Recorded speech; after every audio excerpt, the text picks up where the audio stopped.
Hello, ഇന്ന് ഞാൻ തയ്യാറാക്കാൻ പോകുന്നതെന്ന് പറഞ്ഞാൽ നമ്മുടെ പിണ്ടിയും തുമരയും കൂടെ തോരനാണ്. നമ്മുടെ പയറും പിണ്ടിയും തോരൻ വെക്കുന്നതിനേക്കാൾ ടേസ്റ്റാണെന്ന് എനിക്ക് തോന്നുന്നു. ഇത് രണ്ടും ഞാൻ വെച്ചിട്ടുണ്ട്.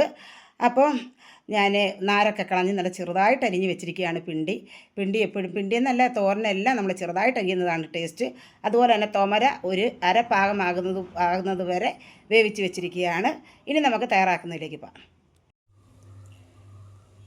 നമ്മൾ പാത്രം അടുപ്പിൽ വെച്ചു. ആവശ്യത്തിന് വെളിച്ചെണ്ണ ഒഴിച്ച് കൊടുത്തിട്ടുണ്ട്. വെളിച്ചെണ്ണ ചൂടായി വന്നിട്ടുണ്ട്. അപ്പോൾ നമുക്ക് ആവശ്യത്തിന് കടുകിട്ട് കൊടുക്കാം. ഇനി വറ്റൽമുളക് ഇട്ട് കൊടുക്കണം.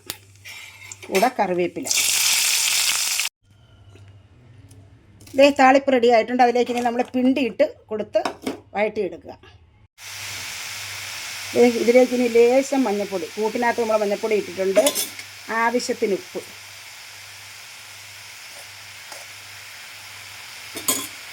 ഇനി ഇളക്കി വെച്ച് നമുക്കൊന്ന് അടച്ച് വെക്കാം. ആവിയിലിത് വെന്ത് കിട്ടട്ടെ. കുറച്ച് വെന്ത് കഴിഞ്ഞ് മാത്രം നമ്മൾ തുമര ചേർത്ത് കൊടുത്താൽ മതി കേട്ടോ. അടുത്ത് മാറ്റിയിട്ടേ ഇടയ്ക്ക് നമ്മളൊന്ന് ഇളക്കി കൊടുക്കണം കേട്ടോ. ഇതുപോലെ ഒന്ന് ഇളക്കി കൊടുക്കണേ. ഇതിപ്പോൾ ഏകദേശം വേവായിട്ടുണ്ട്. ഒരു 2-3 മിനിറ്റ് കൂടി ഇരിക്കട്ടെ കേട്ടോ.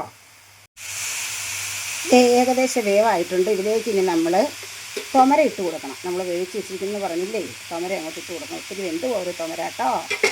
എന്നിട്ട് കൂട്ടും കൂടെ ചേർത്ത് കൊടുക്കുക.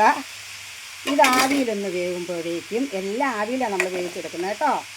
ഇളക്കി കൊടുക്കുക. ഇതൊന്ന് പിടിക്കട്ടെ എല്ലാത്തിനും. എന്നിട്ട് നമുക്ക് ഇളക്കി കൊടുക്കാം. ഇതിനി നമ്മൾ ഇളക്കി യോജിപ്പിച്ച് കൊടുക്കാൻ പോവുകയാണ്. അപ്പോൾ അതിൻ്റെ നനവ് മാറുന്നത് വരെ നമ്മളിങ്ങനെ തവി വിട്ട് ഇളക്കി കൊടുത്തുകൊണ്ടേ ഇരിക്കണം. പിന്നെ കൂട്ടെന്ന് പറയുന്നത് നമ്മൾ തോരൻ എന്തൊക്കെ കൂട്ടാണോ ഉപയോഗിക്കുന്നത് അതെല്ലാം നമുക്ക് ഈ തോരനും പിണ്ടിത്തോരനും ഉപയോഗിക്കാവുന്നതാണ് കേട്ടോ.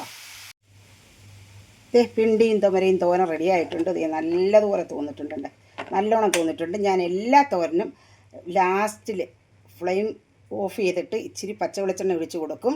എന്നിട്ട് അല്പം കറിവേപ്പിലയും കൂടി ഇട്ട് കൊടുക്കും കേട്ടോ.